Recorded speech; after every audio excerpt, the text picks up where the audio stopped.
Halo kaum intelektual sekalian, wow, gila, gila, gila, gila. Sungguh di luar nurul. Menurut saya ini berita yang sangat-sangat luar binasa. Guys, baru-baru ini lagi viral di media sosial, di mana Edis TV dikabarkan meninggal. Nah, yang jadi pertanyaan, benarkah Edis TV meninggal? Bicara seputar berita Edis TV meninggal, saya jadi teringat dengan kisah daripada Netanyahu yang dikabarkan meninggal. Apakah kisahnya akan sama gitu? Kenapa warga Konoha itu sangat suka memberitakan berita yang belum tentu benar? Kenapa gitu? Dulu Netanyahu itu digambarkan meninggal, padahal itu adalah berita AI. Bayangkan warga Konoha itu tidak bisa membedakan mana video AI, mana video beneran, dan mereka sangat percaya banget gitu bahwa Netanyahu meninggal modiar, tapi pada faktanya itu adalah video AI. Nah, yang jadi pertanyaan, apakah kisah daripada Edis TV ini akan sama dengan kisah daripada Netanyahu? Apakah yang berada di media sosial itu adalah video AI? Bagaimana fakta yang sebenarnya? Kenapa warga Konoha itu suka dengan berita kematian daripada Edis TV? Apakah Edis TV ini orang yang dibenci di Konoha? Jadi ada pro dan kontra ya. Ada yang mengatakan bahwa Edis TV ini adalah pahlawan, ada yang mengatakan bahwa Edis TV ini mengajari umat muslim tentang Al-Quran, ada yang mengatakan bahwa Edis TV ini sebenarnya anak najal, ada yang mengatakan bahwa Edis TV ini sesat ya. Kemudian ada juga ya yang beragama Katolik ya, namanya kalau nggak salah itu Bang RK ya. Bang RK mengatakan bahwa Edis TV ini juga mengajarkan ajaran sesat. Nah, yang jadi pertanyaan, apakah itu benar atau tidak? Bagaimana fakta yang sebenarnya? Jadi di video ini saya tidak akan berpihak pada siapapun ya, saya akan bongkar sampai ke akar-akarnya, dan saya akan memberikan rahasia yang jarang dibongkar. Apa itu? Jadi guys, di Konoha itu bukan rahasia umum lagi ya. Kalau misalnya kita membenci seseorang itu, warga Konoha itu tidak malu memberitakan berita hoax atau berita bohong. Bahkan menurut data, menurut fakta, ternyata warga Konoha itu adalah warga yang paling mudah terserang hoax di dunia. Bayangkan warga Konoha itu tidak bisa membedakan mana video AI, mana video hoax, dan mana video beneran. Kenapa? Apa alasannya? Apakah ini dipengaruhi oleh pendidikan yang sangat rendah? Apakah ini dipengaruhi oleh SDM rendah? Apakah ini dipengaruhi oleh IQ yang sangat rendah? Bagaimana fakta yang sebenarnya? Kemudian, apakah berita Edis TV yang viral baru-baru ini benar atau tidak? Itu bohong, guys. Itu berita yang dibuat-buat gitu. Karena apa? Karena warga Konoha itu, kalau saya perhatikan itu banyak banget yang benci dengan Edis TV. Kenapa banyak warga Konoha yang benci banget dengan Edis TV? Apa alasannya? Apakah karena Edis TV ini susah ditaklukkan gitu? Apakah karena Edis TV ini terlalu kuat gitu? Apakah karena Edis TV ini memberitakan kebenaran gitu? Apakah Edis TV ini mencampuri keimanan orang lain gitu? Apakah karena Edis TV ini berbicara dari sudut pandang keyakinan? Sementara keyakinan itu belum tentu benar gitu ya. Keyakinan itu sama seperti rasa. Kita menganut agama tertentu itu bukan karena benar gitu, tapi karena rasa. Kita merasa benar dan kita menganut agama tersebut. Nah, apakah ini alasan kuat kenapa Edis TV dibenci? Bahkan orang yang beragama Katolik sekalipun, ya ada juga yang mengkritik Edis TV. Dan menurut saya pribadi ini semacam keanehan ya. Bayangkan ya, orang yang beragama Katolik mengkritik yang beragama Protestan. Aneh. Orang-orang seperti ini, mohon maaf ya, bagi yang video saya tidak menggurui ya. Orang-orang seperti ini mungkin tidak membaca sejarah gitu. Jadi ternyata guys, di zaman dulu orang Kristen pernah perang dengan orang Katolik guys. Kristen Protestan versus Katolik. Dan tahu berapa nyawa yang meninggal secara sia-sia hanya karena perdebatan ini? Jutaan orang. Jadi jangan sampai terjadi ya guys ya. Please lah, teman-teman Kristen ya, sesama Kristen jangan saling menjelekkan gitu. Harus bersatu dong ya, bersatu ya untuk apa? Untuk menebarkan kebaikan-kebaikan ya. Udah tahu Kristen itu sering dipojokkan di Konoha, udah tahu agama Kristen itu sering dibubarin ya, udah tahu agama Kristen itu sering dipersekusi, tapi sesama Kristen berantem, itu tidak bagus ya. Nanti saya akan bikin satu segmen video bahas ini ya, bahas sejarah antara agama Katolik dengan Protestan. Jadi guys, zaman dulu pernah terjadi perang gila-gilaan, bahkan mengorbankan nyawa sampai jutaan orang hanya karena perdebatan. Perdebatan apa itu? Ajaran siapa yang paling berasal dari Tuhan. Hanya perdebatan itu. Dan itu diulangi oleh orang-orang yang, mohon maaf, yang sangat bodoh sekarang di media sosial. Bang RK, mohon maaf saya mengatakan Bang RK ini bodoh sekali gitu ya. Mereka memperdebatkan, oh ajaran Katolik ini seperti ini, oh ajaran Kristen seperti ini, oh ajaran Pentakosta seperti ini, ajaran karismatik seperti ini. Guys, mau Katolik, mau karismatik, mau apapun itu adalah penafsiran. Sekali lagi saya katakan, itu penafsiran. Kenapa Katolik itu menganggap bahwa pemuka agama itu nggak boleh menikah? Itu penafsiran. Kenapa agama Kristen Protestan, HKBP, ya Pentakosta dan sebagainya boleh menikah? Pemuka agama, pendeta boleh menikah. Kenapa? Itu namanya penafsiran. Pentakosta nggak makan darah. Apakah itu penafsiran? Yes, itu penafsiran. Jadi kita mengulangi sejarah masa lampau gitu, sejarah-sejarah yang ada di Eropa zaman dulu, zaman kegelapan. Zaman sejarah Eropa zaman dulu itu orang Kristen perang sesama Kristen. Tapi ya berita baiknya ada perdamaian, yaitu perdamaian Westphalia. Nah, bagaimana dengan Bang RK versus Edis TV ini? Nah, seperti mengulangi gitu ya zaman kegelapan. Bayangkan mereka saling ngejek satu sama lain, ya tolonglah, please lah ya.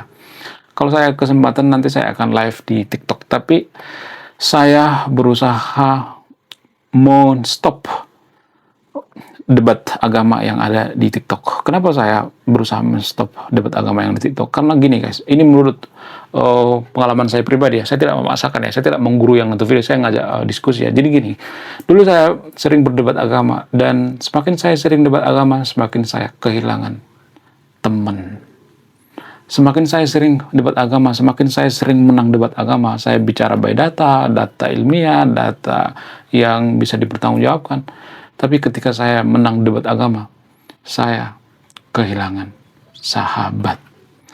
Itu harga yang harus dibayar dari sebuah kemenangan. Itu terlalu mahal. Agama itu kan keyakinan. Dari situ saya sadar bahwa agama itu kan keyakinan. Keyakinan itu kan sama seperti rasa. Kita menganut agama Kristen Protestan, agama Katolik itu kan rasa. Kita merasa bahwa Katolik itu lebih benar, ya kita merasa bahwa agama Kristen Protestan itu lebih benar, kita merasa bahwa HKBP itu benar, kita beragama Katolik, Buddha dan sebagainya itu benar. Apakah itu rasa? Yes, itu rasa. Rasa itu seperti minuman gitu ya. Kita minum air putih ini kenapa? Karena kita merasa itu lebih enak daripada susu misalnya, atau kopi misalnya, atau minuman lain misalnya. Nah, yang jadi pertanyaan, apakah rasa itu bisa diperdebatkan? Gak bisa. Rasa itu gak bisa diperdebatkan. Selera itu gak bisa diperdebatkan. Sama seperti selera musik, selera makanan, gak bisa.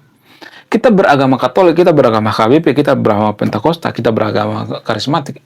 Itu bukan karena pilihan kita sendiri, tapi karena warisan, karena faktor politik.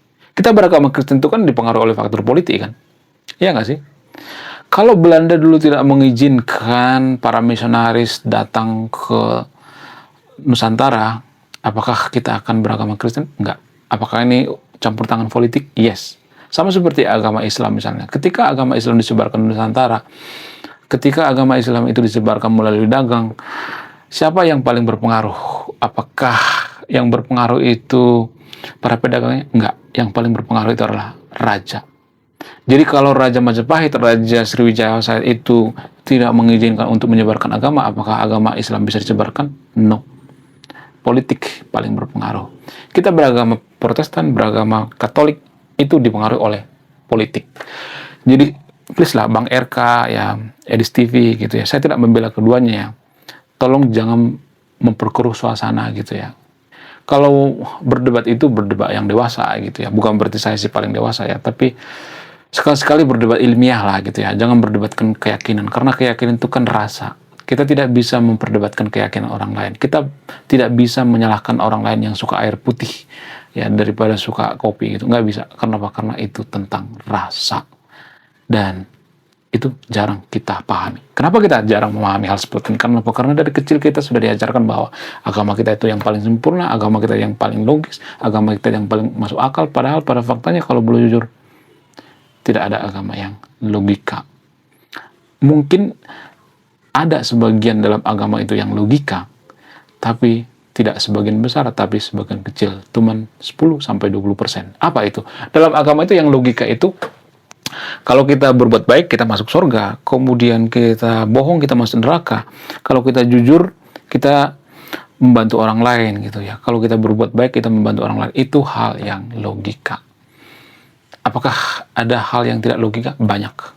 Seperti wahyu misalnya, seperti misalnya manusia berasal dari tanah, ya, dan lain sebagainya. Saya tidak menyimpulkan ya, silakan simpulkan sendiri ya, saya cuma bertanya ya. Manusia berasal dari tanah itu, apakah itu bisa dibuktikan secara ilmiah? Berita baiknya tidak bisa dibuktikan secara ilmiah. Nah, apakah ini dinamakan logika? Enggak. Logika itu apa sih definisinya? Logika itu definisinya itu harus konsisten dan rasional. Ya, kata kuncinya rasional. Jadi artinya gini, kalau ada yang mengatakan bahwa manusia itu berasal dari tanah, apakah itu rasional atau tidak? No. Jadi kata kunci daripada logika itu rasional. Kalau misalnya ada yang mengatakan atau meyakini bahwa manusia berasal dari tanah itu keyakinan, yes, saya tidak menantang itu. Karena saya juga yakin bahwa Tuhan itu ada. Jadi jangan berpikir bahwa saya tidak yakin bahwa Tuhan itu tidak ada. Saya yakin. Itu dari sudut pandang keyakinan. Ya, sekali lagi itu dari sudut pandang keyakinan. Tapi kalau dari sudut pandang ilmiah, dari sudut pandang logika, beda lagi gitu. Lah, kok bisa pelin-pelan? Saya nggak pelin-pelan, tapi itu dua keilmuan yang berbeda gitu. Itu tidak bisa digabung-gabung. Cuman permasalahannya kita kan mencampur adukan. Ya, kita ambil contoh misalnya. Jadi kalau ada orang yang seorang ilmuwan misalnya di Konoha, biasanya kan ilmuwan itu kan biasanya akan diejek-ejek dengan kalimat, oh ilmuwan ini seperti merendahkan Tuhan, menidakkan Tuhan, ya, menggunakan akal, ya, terlalu menggunakan akal, ya, pemikirannya sempit dan lain sebagainya. Sebenarnya ini keliru besar, guys. Ilmuwan seperti Isaac Newton, sebenarnya mereka masih percaya dengan Tuhan. Albert Einstein juga masih percaya dengan Tuhan gitu. Tapi ketika mereka kerja di laboratorium, apakah mereka bawa-bawa Tuhan? No. Mereka tidak bawa-bawa Tuhan.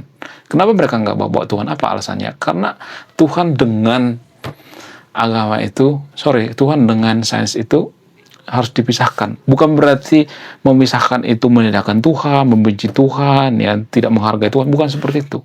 Tapi ada tempatnya gitu.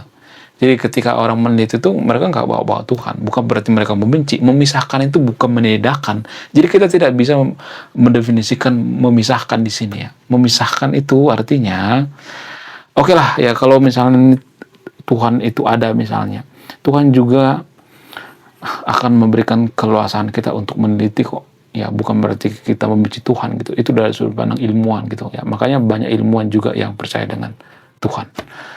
Menurut kalian gimana? Coba tulis kolom komentar. Apakah Elis TV itu benar meninggal atau tidak?